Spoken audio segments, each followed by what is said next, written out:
In 1958, an aeroplane carrying members of Manchester United's team and staff crashed on takeoff at Munich Airport, killing 23. 8 members of manager Matt Busby's celebrated Busby Babes perished in the accident. The team that had lifted the Red Devils from mediocre form all the way to the top of the First Division had been dealt a devastating blow. Many believed that they could never recover from such a disaster. However, every disaster brings with it tales of great heroics, and even the most pessimistic supporters could not help but be inspired by the miraculous tales of survival that emerged from the Munich air crash wreckage. Although nobody could foresee it at the time, one young footballer who was dragged from the burning plane by goalkeeper Harry Gregg would not only go on to play football again, but would eventually lead United to European Cup victory in 1968.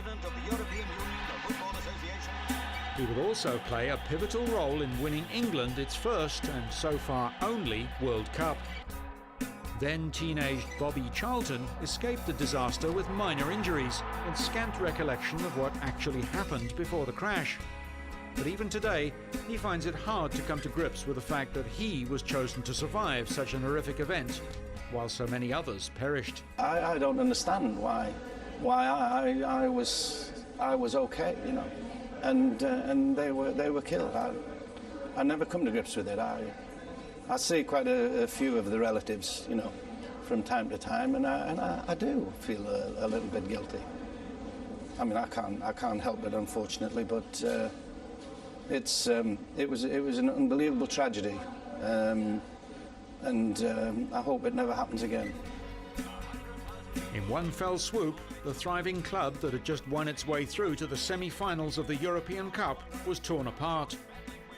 Not surprisingly, Manchester United's European Cup dreams stalled at the next hurdle, and the club set about the monumental task of rebuilding the team.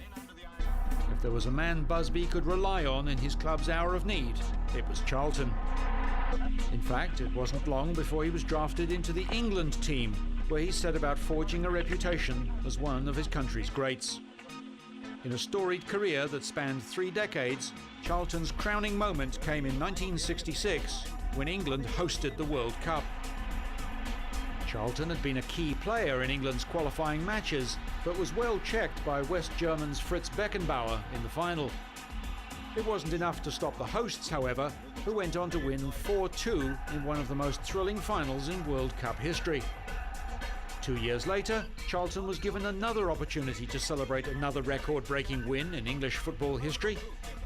After many semi-final losses, the 1968 European Cup was Manchester United's shot at glory. With Charlton in career-best form, United went all the way, beating Benfica in the final at Wembley. United took the final 4-1, with Charlton one of those finding the back of the net. Only 10 years after Matt Busby had seen his dream team destroyed, Bobby Charlton helped him achieve the impossible with Man U's miraculous resurrection. His side had been the first English club to win the coveted European Cup. This was a win for Great Britain. In 1970, Charlton announced his retirement from the English national team after playing 106 times for his country. 3 years later, he retired from football altogether and played his last game for United in 1973. It was something special, it was something really personal. He played a remarkable 758 times for the Red Devils, a record that remained unmatched until very recently, when Ryan Giggs played his 759th game against Chelsea in the Champions League final in May of 2008. Since retiring, Charlton has spent most of his time on the board of directors for Manchester United, which he joined in 1984.